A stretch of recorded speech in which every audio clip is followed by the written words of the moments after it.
Selamat pagi sahabat Alkitab. Marilah kita mengawali hari ini dengan melakukan perenungan akan firman Tuhan. Bacaan Alkitab kita pada pagi hari ini berasal dari kitab Daniel pasalnya yang ke-9, ayatnya yang pertama sampai ayatnya yang ke-6. Pada tahun pertama pemerintahan Darius anak Ahasiweros dari keturunan orang Media yang telah menjadi raja atas kerajaan orang Kastim. Pada tahun pertama kerajaannya itu aku, Daniel, memperhatikan dalam kumpulan kitab jumlah tahun yang menurut firman Tuhan kepada Nabi Yeremia akan berlaku atas timbunan puing Yerusalem, yakni 70 tahun. Lalu aku mengarahkan mukaku kepada Tuhan Allah untuk berdoa dan bermohon sambil berpuasa dan mengenakan kain kabung serta abu. Maka aku memohon kepada Tuhan Allahku dan mengaku dosaku demikian.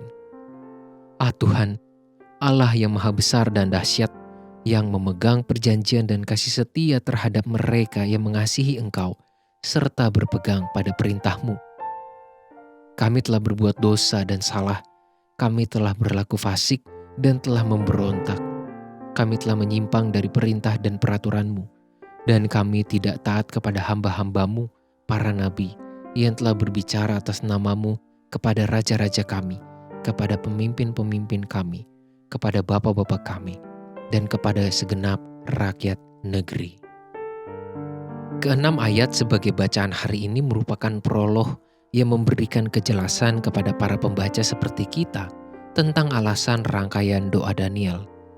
Pada ayat-ayat berikutnya, kita akan melihat rentetan pengakuan dosa yang dilakukan oleh Daniel dan tujuan atas permintaannya kepada Tuhan Allah.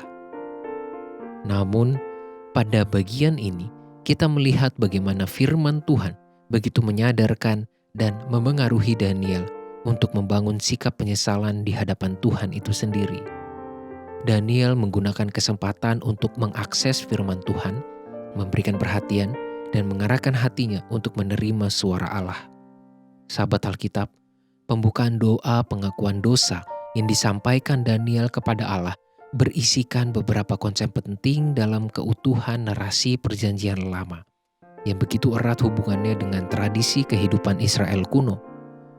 Sejak awal, Daniel kembali mengakui sekaligus menegaskan tentang peran Allah ketika ia berkata, Allah yang maha besar dan dahsyat yang memegang perjanjian dan kasih setia.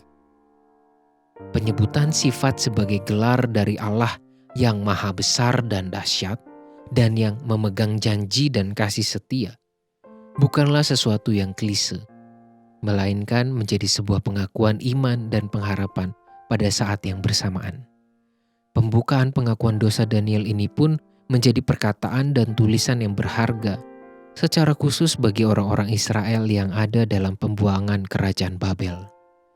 Keterpisahan yang mereka alami antara mereka dan tanah tempat asal mereka hidup menjadi sebuah pengalaman pahit yang menyadarkan mereka tentang peran Allah dalam kehidupannya sebagai sebuah bangsa. Bagi orang-orang Israel pada masa itu yang sedang berada dalam pembuangan, kehadiran dan peran Allah sebagai yang memegang perjanjian keselamatan menjadi sesuatu yang sangat berharga serta sangat dibutuhkan. Tidak ada sosok lain yang dapat berperan sedemikian besar bagi bangsa Israel selain Allah itu sendiri. Pengakuan iman dan ungkapan pengharapan itu pun muncul dalam doa Daniel pasca pembacaan yang ia lakukan terhadap firman Tuhan. Sahabat Alkitab, akses terhadap firman Tuhan selayaknya menjadi sesuatu yang istimewa dan tidak dapat dianggap remeh. Firman Tuhan yang secara khusus dapat kita temukan pertama-tama melalui Alkitab merupakan cara paling dasar bagi kita, manusia, untuk mendengarkan dan memaknai suaranya dalam hidup kita. Kesadaran akan keberdosaan maupun pengakuan akan peran Tuhan dalam kehidupan seorang hanya dapat terjadi ketika ia memiliki ikatan yang personal dengan Tuhan dan firman Tuhan, menjadi akses yang membuka peluang itu semua terjadi. Kisah Daniel sudah menjadi teladan terkait hal tersebut.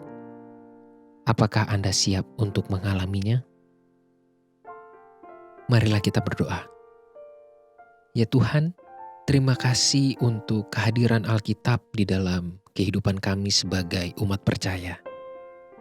Alkitab, firman Tuhan yang khusus inilah menjadi pintu paling awal bagi kami untuk mengalami dan mendengarkan suara Tuhan.